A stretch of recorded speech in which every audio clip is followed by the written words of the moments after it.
We hear the story of a young man who broke his leg in an accident and is now racing against time to get specialist medical treatment. And in business news, Startup Grind Gambia, in partnership with the Gambia Chamber of Commerce and Industry, on Saturday brought together youth entrepreneurs to discuss challenges and prospects in the business sector. Those were the main news headlines, and now the news in detail.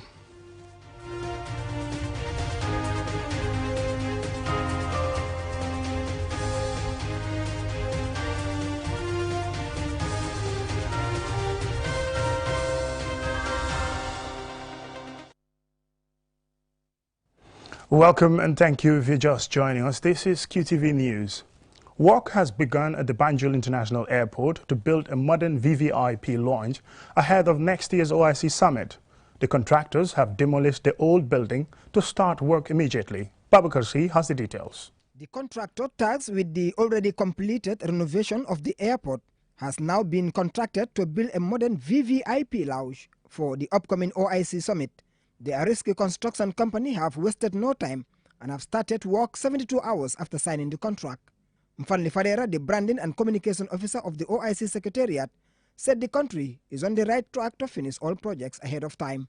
For us at the OIC, we are really excited that everything is now moving into the implementation stage, especially the construction of the presidential lounge, which is coming barely 72 hours after the award of contract ceremony took place last week at the Saroda Karaba Jawara International Conference Center.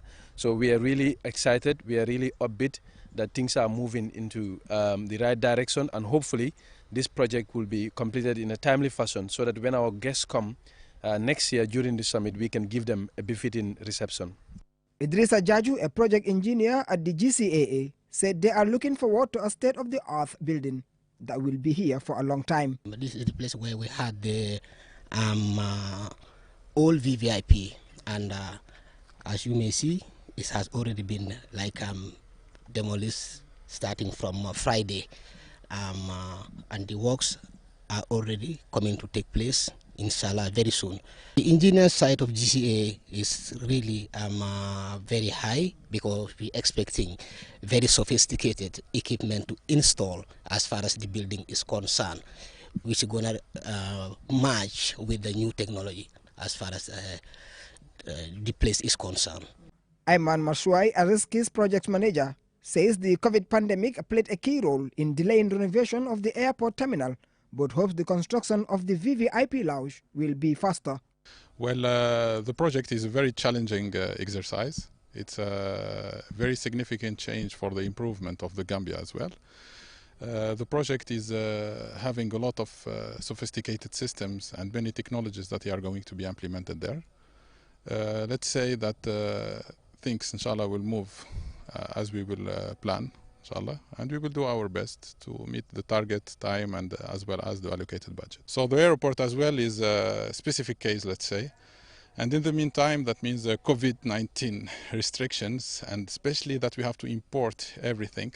This is also caused many delays, transport, and with the COVID-19, so things were not properly as we expected. But we hope, inshallah, that things will be better as well for the presidential laws, and we will have a better, let's say,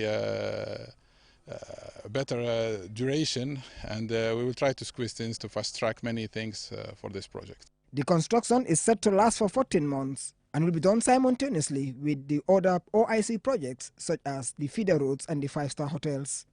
Babu Karsi, QTV News. The Queen's Baton Relay arrived in the Gambia on Monday. The Baton, which is on a tour of all Commonwealth nations, will be in the country for 3 days before departing for Sierra Leone. Babakar C again. Arrived via SN Brussels with the Baton manager handing it over to the Secretary General of the GNOC, Abdoulaye Jallow, who is the Gambia's Baton manager. Among the dignitaries at the airport to welcome the Baton was the British High Commissioner and other GNOC members. Addressing the gathering in a brief ceremony, the second Vice President of the Gambia National Olympic Committee, Lamin Kababajo, said they are happy to receive the Baton back in the Gambia. We are very much happy once again to be part of the Commonwealth family. We are all aware we have been absent from the family for some years, but upon the advent of the the current government in 2017, the Republic of the Gambia took its rightful position in the Commonwealth of Nations. And we are once again very much glad to receive the baton, the Queen's baton, in preparation for the forthcoming Commonwealth Games to be held in Birmingham next year. On behalf of the President of the Gambia National Olympic Committee, Alhaji Dudu Diouf Kapi, the first Vice President, Ms. Beatrice Allen, and all my colleagues in the Gambia National Olympic Committee and also in the Commonwealth Games Association. As a National Olympic Committee, we are also the Commonwealth Games Association of the country, so we have the double cap. Therefore, we are very much glad and privileged to preside over this evening in this very important and significant event. For the British High Commissioner David Belcroft, the Queen's Baton Relay is more than a competition, as the Commonwealth Games are designed to foster unity and camaraderie among countries. It's an honour for the UK to host the 2022 Commonwealth Games in Birmingham next year. And it's an honour to be here at the early stage of the 16th Queen's Baton Relay. This baton will travel for 140,000 kilometres over 294 days through 72 Commonwealth countries. And I think it will remind us and bring a message of hope and unity and collaboration, and remind us that there's more that unites us than separates us. And I think Gambia rejoined the Commonwealth in 2017, and I think that message is particularly relevant here. But remind us that we are unified in the challenges that we are facing, particularly with COVID and climate change. But we wish it's all the best for its journey through the Gambia and onwards from here. The baton will be in the country for the 3 days and will be visiting the President at the State House before engaging in a marathon of activities taking place in the capital, Carnifing Municipality and West Coast region. The Games will take place in Birmingham in England's West Midlands from Thursday 28 July to Monday 8 August 2022. Babu Karsi, QTV News. Now, to reduce unemployment and reliance on government, the National Youth Service Scheme NYSS under the Ministry of Youth and Sports on Monday held the swearing-in ceremony of its second batch of youth apprenticeship training program at the NYSS premises in Bakau. Yahya Jao reports. The training program is fully funded by the Gambia government and targets young people aged between 15 and 35 from across the country. These 151 young people from the 7 administrative regions of the country unanimously took an oath of service to the nation after they were successfully recruited from among 362 applicants for the Accelerated Apprenticeship Training Program. The 2-year vocational skills training aims to build the capacities of youth in different disciplines such as carpentry, tailoring, hairdressing, plumbing, welding and fabrication, building and construction, auto mechanics and much more. At the event, the Executive Director of National Youth Service Scheme, Emmanuel Mendy, says the training will create a pathway for the careers and development of the beneficiaries. He also added that the corps members will be assessed in line with the Gambia Skills Qualification Framework for their competencies after the completion of the 24-month training program. He challenged them to make best use of the opportunity given to them and highlighted the importance of the program. We want to skill our young people because a country cannot grow without the skillful young people. So our aim is to ensure that we skill all the young people in this country so that they will be able to help themselves, and it will be to help themselves, their families, and also it will add to economic development of the country. The Minister of Youth and Sports, Bakari Y. Baji, says the NYSS Youth Apprenticeship Program aims to build a disciplined youth corps that possesses technical and vocational skills to deliver quality services on completion of the 2-year program. He says the program gives an opportunity to young people who could not complete their secondary school education to acquire vocational skills and contribute meaningfully to national development. He added that the Gambia government is aware of the challenges that youth are faced with and that they are doing what it takes to address the problems, particularly youth unemployment, which, according to the minister, is one of the many reasons why government invests in such training. The Gambia, just like other countries in the world, has a youthful population. It is this very same category that battles with the many social challenges, inadequate educational opportunities, leading to high illiteracy rate, unemployment or underemployment, lack of social safety nets, among others. The effects of these social problems lead youths into being antisocial or delinquents by abusing drugs and substances. With the above, one can conclude that a lot of attention should be directed towards this category of the population with a view to cater for their needs in a more strategic, coordinated, and sustainable manner. The board chairman of NYSS Alhaji Kebe described the youth as nation builders and reminded them of their responsibilities as young people and stated the importance of skills acquisition. So this is something that you really have to pay attention, and it has to be there in you so that you are able to practicalize it. So it's a very, very important component of our life skill. As soon as you are able to master it, you live with it for the rest of your life. The NYSS Youth Apprenticeship Training Program is expected to build and enhance the capacities of young people from across the country, thereby greatly contributing to ending the problem of youth unemployment, poverty, and a high crime rate. Reporting for QTV News, I am Yahya Jao. Well, that story by Yahya Jao will take us to a commercial break, and when we return, we will have some more local and business news stories. Do stay tuned.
Best product in town is back. QCell's MiFi router. Get the best MiFi in the country for just $2,800 and connect up to 15 users with 4G internet speeds and a long-lasting battery life. So rush now to any of our customer care locations and get the best for less while stocks last. For more info, call our customer care on 111. QCell, Senior Boss, the Gambia's quality network. We innovate, others follow. Q Money, the biggest mobile money service in the Gambia, has taken mobile banking to the next level. Now, you can link your Q Money wallet with your bank account. Yes, link your Ajib or EcoBank accounts with your Q Money wallet and get instant access to your cash anytime. No need to queue at the bank anymore. Transfer funds from your bank account to your wallet or your wallet to your bank account using Q Money Bank Link is the fastest, most secure, and convenient way to transfer funds between your wallet and bank account. For more information, call our customer care on 133. Q Money, Sunyu Kalpe. Terms and conditions apply.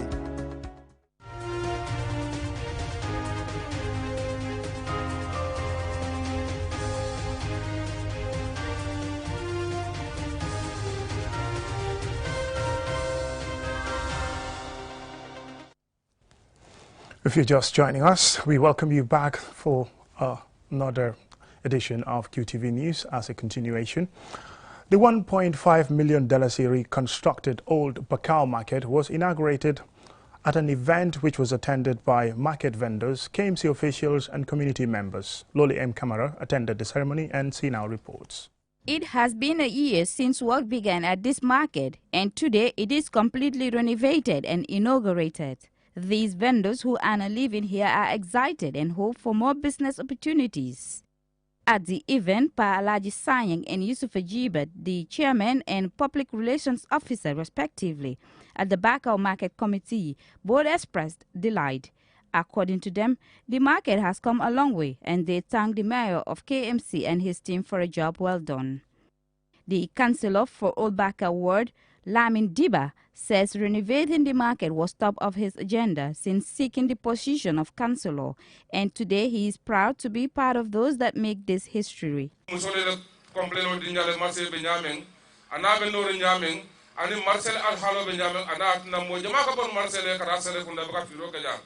This market was really in a bad state. We thank the mayor and the market manager for their support in seeing this market built to such a high standard. Modun Jai, KMC market manager, was delighted to talk about the reconstructed market. Bakau market was one of the busiest markets when I was joining the KMC as a collector. But it ended up being the worst, or it went to the level that it was completely dead, because the maintenance that were required to be done in this market was not taking place for the past 2 decades. So, but today, alhamdulillah, with the coming of the new administration, the market has been entirely renovated. All the 4 sets, because it is 3 sets that is being renovated, and a newly constructed one, including 11 kiosks that have been constructed. But definitely it's a move in the right direction, because the hard fact is the dues that are being paid by the vendors should be returned to them. Modunjai advised vendors at this market to take ownership. I would like to tell them that, let them know that it belongs to them, there is going to be given to them, and let them take it as their own property. Let them help council to be paying their dues, so that at the end of the day, council can do more. Markets play an important role in people's lives, so building them to a top standard will not only make it easy for these vendors, but it will attract buyers and boost the economy of a country. For QTV News, Lolly M. Kamara. Sent to a majlis in Senegal to learn to memorize the Quran, Sunkar's dream was cut short after he fell from a tree. Today, he is confined to a wheelchair and can hardly do anything for himself. He is desperately in need of help. And more in the story. After Sunkar fell from a tree and broke his leg and was abandoned by his host family, he did not get the properly medical attention he needed, which has aggravated his injuries. Sunkar's mother, Nyomi, brought him back home to the Gambia to seek medical care for her son without success. Nyomi Ture, Sunkar's mother, explains the condition her son was in when she found him at the majlis.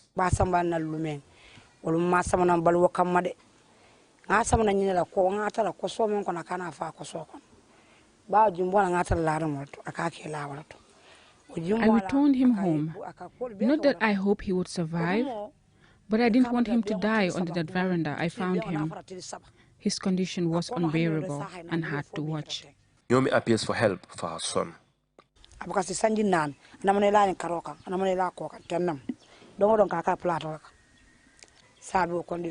For 4 years now, he can't lie properly. I am appealing to everyone to assist us to restore his health. I am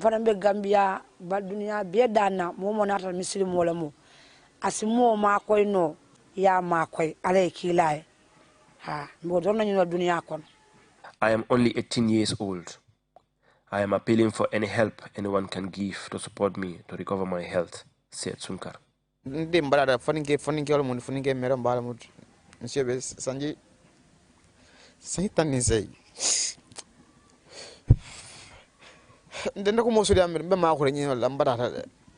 I am 18 years and all I need in my life is support. I am tired. I am tired. I am alive, but I'm not enjoying my life.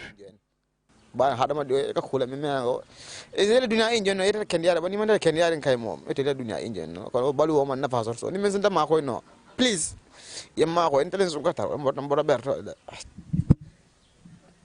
According to Nyomi, they have spent almost all their resources to help Sunkar recover his health.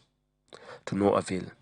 Despite uncertainty over how he might be helped, Sunkar's mother remained resolute in her faith and optimistic that one day someone will come to their aid. Reporting for QTV News, I am Alassane Ba. Well, that's the very sad story, and it will take us next to business news.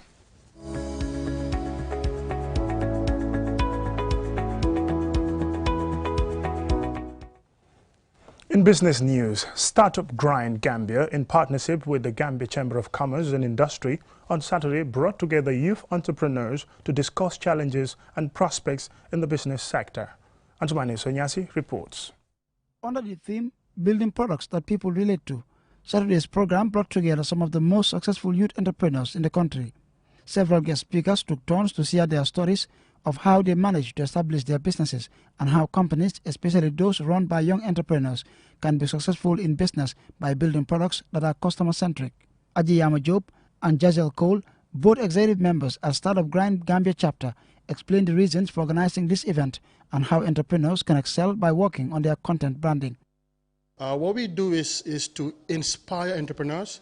We also connect entrepreneurs with potential investors and also try to help them to scale and connect with other entrepreneurs in other markets.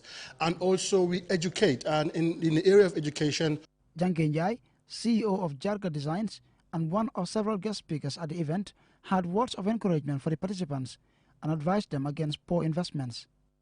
These speakers will share their experience, why they use this product or why they up to venture in that business. So basically that's why we choose this topic, so that, you know, every topic, like every product has a story, so that story has to relate to your clients. Fatima Jonkong Jame, founder of Tima Truly African fashion brand, thanked Startup Grind for organizing an event she says will provide a platform for young entrepreneurs to interact and get the right career guidance from guest speakers, many of whom own successful businesses in the country. Do research, follow your dream, and create a very strong team. I believe that's extremely important. Do research before you go into anything. Know what you are going into. How will the market respond to it? Follow your gut, you know. Follow your gut, follow your feelings, and then have a team. I believe that a lot of businesses here in Gambia, when the owner or the CEO passes away or doesn't do it anymore, the company dies out. And that's the reflection of a very poor business structure. So I believe in creating businesses where you are able for the business to continue and to live on and live on and live on, even without the actual founder. Startup Grind is an educational series of event founders hosted in over 400 cities across 125 countries. Thursday's event was also attended by other entrepreneurs from various business sectors. Ansumani Sonyasi for QTV News.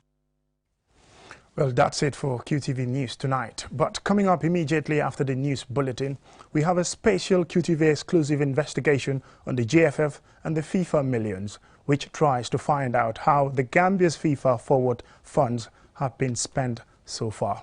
Well, thank you for watching. Join us again at 10.